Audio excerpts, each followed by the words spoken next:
After the highest of highs with Season 2 of the Cuphead Netflix show, I was, like many, really anticipating what Season 3 would bring in terms of cameo characters and fun storylines. And well, if that's what you were looking forward to, you might be disappointed. Unlike Season 2, Season 3 of the show is super character focused on the core cast, so Cuphead, Mugman, Chalice, Kettle, and especially the Devil take up most of the story and screen time.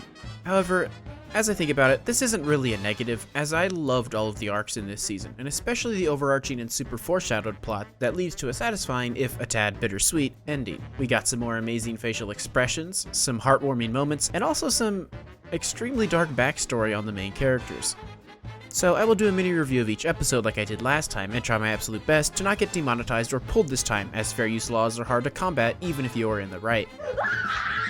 So, episode 1 picks up right where we left off after season 2, with Mugman imprisoned in hell by the devil after Cuphead stole his pitchfork. Mugman continues his psychotic behavior, abusing the demon guard's self-consciousness about his teeth, and keeping up with the theme of last season, Mugman just straight up murders him by roasting him in a fire pit. Somehow, I feel this. The simple logic and jokes of the show are really endearing, and I love the ancient rule for the pitchfork of finders keepers, losers weepers. This episode also features the best quotes by the devil yet.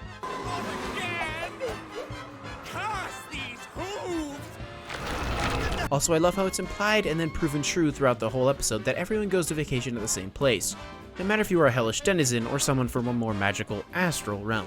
Episode 2 features the return of Baby Bottle from Season 1. There are a lot of meta references like how the cups shoot finger bullets in the main timeline. Everything around here is always trying to steal our souls or transform into monsters or trying to eat us or shoot bullets out of his fingertips! I've never seen fingertip bullets. Oh, it's happening somewhere! Believe you me! How people like myself said Cuphead is the annoying one in the previous seasons. And people say I'm the obnoxious one.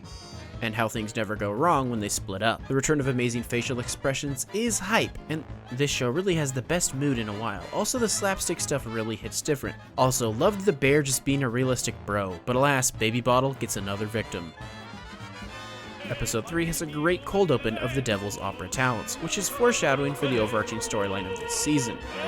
And we get another kind of meta joke where the devil is complaining about wanting to be loved and idolized by fans, but only the hero is, when in reality the character and voice actor are a fan favorite, if not the fan favorite. Also nice to get some more Sally stage play, and during one point of the episode, they played what seemed to be reminiscent of the Treetop Trouble OST from the game, but not exactly the same. This furthering the strange trend to use odd music for certain moments, like how they used Beppy's theme last season when he wasn't even in it. The next episode presents the return of Stickler. I loved how much devil we got this season. Double heartstring moments when the fail bubble that ensnares everything you love and cherish picks up henchmen, and when the goat looks inside the house all sad at how the devil cat is being treated so nicely. Speaking of which, the devil cat stuff was super cute final shot, giving us a happy turn to the goat story, and I'm glad the goat was more of a character this season. Episode 5 was kind of the low point for me. Great to get some more pork rind, but to be honest, the episode was kind of forgettable in the first half, except the too desperate joke with the trees. The show is at its best when some elements of chaos are present, so the chasing after the tree gag was great, especially the sawmill scene. And if you noticed it earlier, I think this was the payoff moment for all the horrible puns in the previous episodes. Wow, those bears were really mad. Yeah, and we barely escaped with our lives. Get it? What? I can't hear you!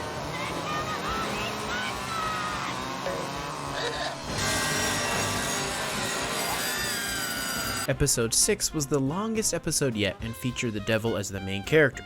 This might be my favorite episode of the show. It also feels like it could have been made as a Netflix Christmas special movie, but got put into the show last second. We had great moments with the Hellcast. Stickler and the henchmen both had a good bit of screen time. We got a frickin' Santa cult. The transformation scene was half hilarious and half horrifying. And damn, the devil's body count keeps racking up kills. A lot of people predicted a redemption type arc for Cuphead after his extremely annoying season 2, but maybe the payoff for that whole arc was this scene where he admits his wrongs and the devil does something nice. Obviously the nice thing was never gonna stick, he is the devil. Also, anybody else react like this when he said, "Thank you, henchman"? Episode 7 has more pork rind, which means more fun. Some more Mugman annoying the absolute bejesus out of the pig. Also, it's a tad bit strange that Ribby and Croaks of all the bosses in Cuphead have gotten the most screen time in the show, minus Devil and Dice of course. But it's fine, I like them. They just don't come across as the fan favorites that everyone wants to see. I'm just surprised Cala Maria didn't show up again. The disguises were great, but obviously this episode was mostly set up for the rest of the season, which deals with the main plot and what seems like maybe the finale of the show. It's episode 8 and King Dice is back, baby. Damn, that voice actor can sing.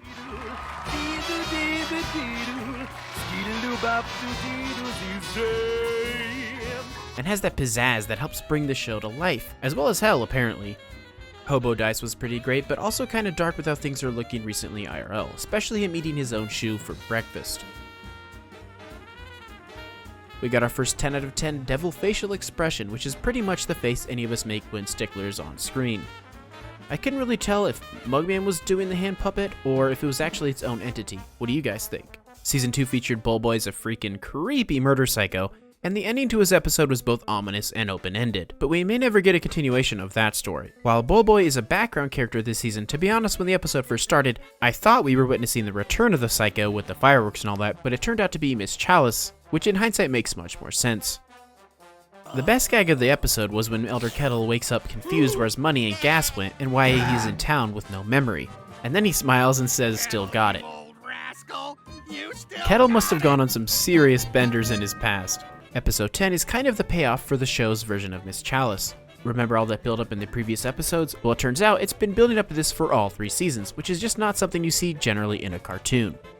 And wow, I had Miss Chalice completely wrong. Context often changes, perspective, yada yada. But this episode went dark.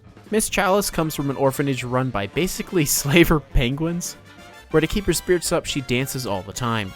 She finally escapes and learns to use her dancing to manipulate others to survive. Growing up in such an awful place, it would make sense that she would have no problem doing this. It's how she survived so long anyways, and was never really taught different. But then it gets darker when she is hit by a car and frickin' dies. And in order to save herself, has to sign a deal with the devil for a favor. It makes sense that the devil has any interest in her at all, as the devil has been set up throughout the show, but specifically this season, as someone who is really into dance and theatrics. I also love the fact that she tells her entire backstory to the henchman, and he just doesn't give a shit.